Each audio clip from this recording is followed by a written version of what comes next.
Hello everyone, in this video I'm going to show you how can you apply negative strobe effect to your videos or photos in CapCut PC.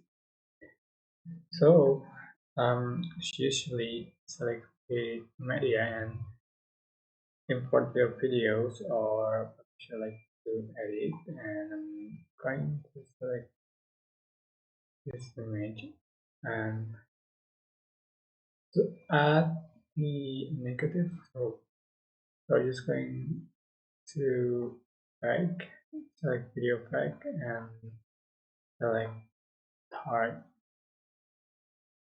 target pack. So yeah, here's sorry, you can find here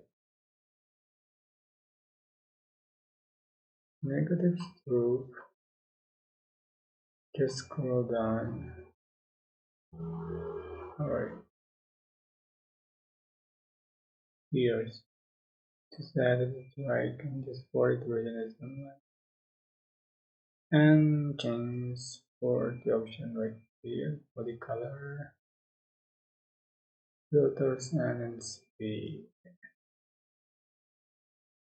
So this is the final effect you have on your video. I hope this tutorial was helpful for you guys. Don't forget to like, comment, share, and also subscribe. And if you have any questions, please type in the comment section below. Thank you so much for watching.